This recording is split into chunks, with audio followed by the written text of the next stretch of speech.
بسم اللہ الرحمن الرحیم۔ السلام علیکم ناظرین۔ ایک ساس ڈاکٹر کے پاس گئی۔ اس نے ڈاکٹر کو مخاطب کرتے ہوئے کہا کہ ڈاکٹر صاحب کوئی ایسی دوائیں دیں کہ اس مرتبہ میری بہو کا بیٹا ہی ہو۔ 2 بیٹیاں پہلے ہیں، اب تو بیٹا ہی ہونا چاہیے۔ ڈاکٹر نے جواب دیا، میڈیکل سائنس میں ایسی کوئی دوائی نہیں ہے۔ ساس نے کہا کہ پھر کسی اور ڈاکٹر کا بتا دیں۔ ڈاکٹر نے کہا کہ آپ نے شاید بات غور سے نہیں سنی۔ میں نے یہ نہیں کہا کہ مجھے دوائی کا نام نہیں آتا، میں نے یہ کہا کہ میڈیکل سائنس میں ایسی کوئی دوائی نہیں ہے۔ اس موقع پر لڑکی کا سسر بولا کہ وہ فلاں لیڈی ڈاکٹر تو ڈاکٹر نے بات کاٹتے ہوئے کہا کہ وہ جعلی ڈاکٹر ہوگا۔ اس طرح کے دعوے جعلی پیر، فقیر، حکیم وغیرہ کرتے ہیں، سب فراڈ ہے یہ۔ اب لڑکی کے شوہر نے کہا کہ اس کا مطلب ہماری نسل پھر نہیں چلے گی۔ ڈاکٹر نے کہا کہ یہ نسل چلانا کیا ہوتا ہے؟ آپ کے جنس کا اگلی نسل میں ٹرانسفر ہونا ہی نسل چلانا ہے نا؟ تو یہ کام تو آپ کی بیٹیاں ہی کر دیں گی۔ بیٹا کیوں ضروری ہے؟ ویسے آپ بھی عام انسان ہیں، آپ کی نسل میں ایسی کیا خاص بات ہے جو بیٹے کے ذریعے ہی لازمی چلنی چاہیے؟ سسر نے کہا کہ میں سمجھا نہیں۔ ڈاکٹر نے کہا کہ ساہیوال کی گایوں کا ایک مخصوص نسل ہے جو دودھ زیادہ دیتی ہے۔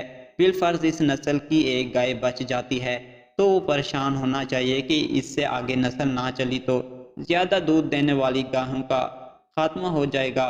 طوطوں کی ایک مخصوص قسم باتیں کرتی ہیں، بالفرض اس نسل کی ایک طوطی بچ جاتی ہے تو فکر ہونی چاہیے کہ اگر یہ بھی مر گئی تو اس نسل کا خاتمہ ہو جائے گا۔ آپ لوگ عام انسان ہیں، باقی 6-7 ارب کی طرح۔ آخر آپ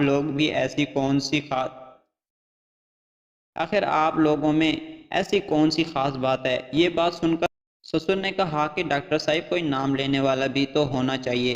ڈاکٹر نے ان سے سوال کیا کہ آپ کے پردادے کا نام کیا تھا؟ اس موقع پر سسر بس اتنا کہہ سکا کہ وہ میں وہ۔ ڈاکٹر نے کہا کہ مجھے پتہ ہے آپ کو نام نہیں آتا۔ آپ کے پردادا کو بھی ٹینشن ہوگی کہ میرا نام کون لے گا، اور آج جس کی اولاد کو اس کا نام بھی پتہ نہیں ہے۔ ویسے آپ کے مرنے کے بعد آپ کا نام کوئی لے یا نہ لے، آپ کو کیا فرق پڑے گا؟ آپ کا نام لینے سے قبر میں پڑی آپ کی ہڈیوں کو کون سا سرور ملے گا؟ علامہ اقبال کو گزرے کافی عرصہ ہو گیا، آج بھی نصاب میں ان کا ذکر پڑھایا جاتا ہے۔ گنگا رام کو مرے ہوئے کافی سال ہو گئے ہیں، لیکن لوگ آج بھی گنگا رام ہسپتال کی وجہ سے گنگا رام کو نہیں بھولے۔ ایدھی صاحب مر گئے لیکن نام ابھی بھی زندہ ہے اور رہے گا۔ غور و فکر کیجئے، کائنات کی سب سے محبوب ترین ہستی رسول صلی اللہ علیہ وآلہ وسلم کی حیات طیبہ پر اور ان کی آل مبارکت اللہ تبارک و تعالیٰ نے بیٹے عطا فرما کر واپس لے لیے اور ایک بیٹی سے نسل کو پھیلا دیا۔ لہٰذا بیٹی اور بیٹوں میں ہرگز فرق نہ کر رکھیں۔ بیٹا اگر نعمت ہے تو بیٹی رحمت ہے۔